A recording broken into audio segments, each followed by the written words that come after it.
प्यारे बच्चों, सभी का अभिवादन।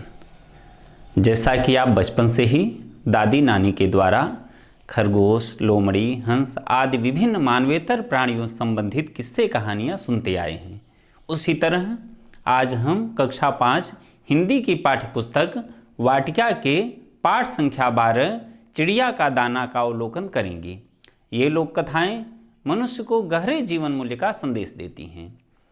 एक दिन प्रातः एक चिड़िया दाना चुगने निकली। खेत में मटर का एक दाना प्राप्त होने से वह बहुत खुश होती है। वह सोचती है, पहले नहा लूं, फिर डट कर भोजन करूंगी। मगर मटर के दाने को छुपाने की समस्या थी कि अगर जमीन पर छोड़ देती तो चींटियां खा जाती या कोई पक्षी लेकर उड़ जाता।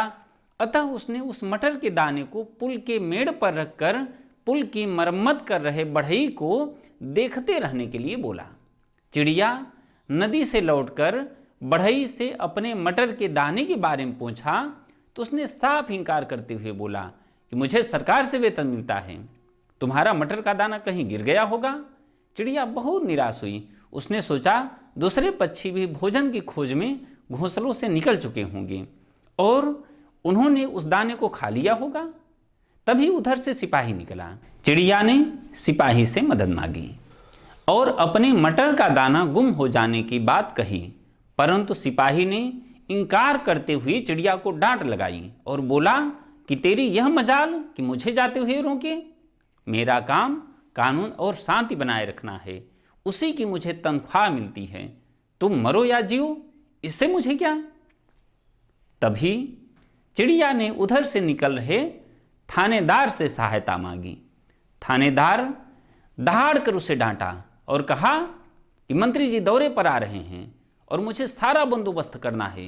उन्होंने मेरे काम को पसंद न किया तो मेरी तरक्की कैसे होगी।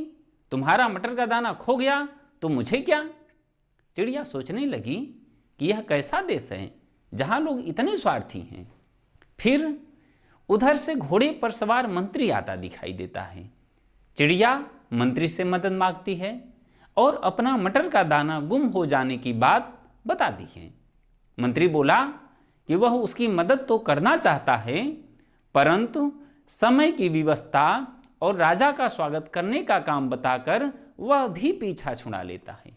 चिड़िया सोच ही रही थी कि उधर से राजा हाथी पर सवार होकर निकला।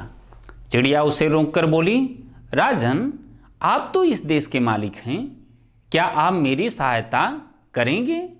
राजा को यह बात अच्छी नहीं लगी कि एक छोटी सी चिड़िया ऐसी धृष्टता करे। मैं तो अपनी प्रजा को दर्शन देने जा रहा था और चिड़िया उसे रोक रही है। राजा का अंगरक्षक चिल्लाया, हट जाओ, और राजा का हाथी चल दिया। अब चिड़िया को विश्वास हो गया कि कुछ नहीं हो सकता। वह सोचने लगी कि राजा से बड़ा कौन है। ऐसा क्रूर राजा के रहते मैं अपना मटर का दाना छोड़कर नहाने ही क्यों गई। चिड़िया सोचते हुए निराश बैठी थी कि उसने एक चींटी को जाते हुए देखा और जाकर चींटी को सारी कहानी बताई। चींटी ने उसे मदद का भरोसा दिया। चींटी हाथी के पास जाकर उसके कान में बोली, तुमने सुना ही होगा कि चिड़िया ने राजा से क्या कहा।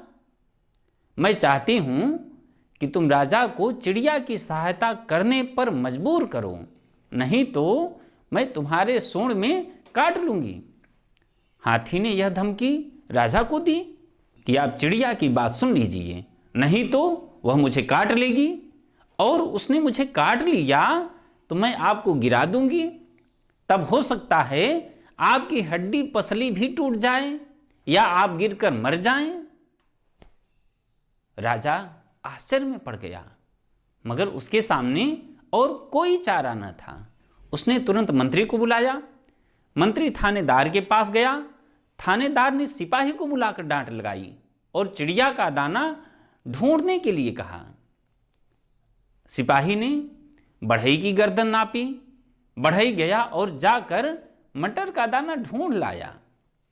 अब चिड़िया ने खूब छक कर भोजन किया।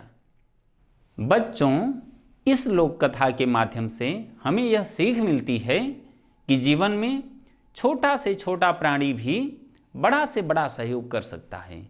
इसलिए कभी किसी के महत्व को कम नहीं समझना चाहिए। बच्चों, चिड़िया मटर के दाने को खोजने के लिए किनके पास गई? आपस में चर्चा करें।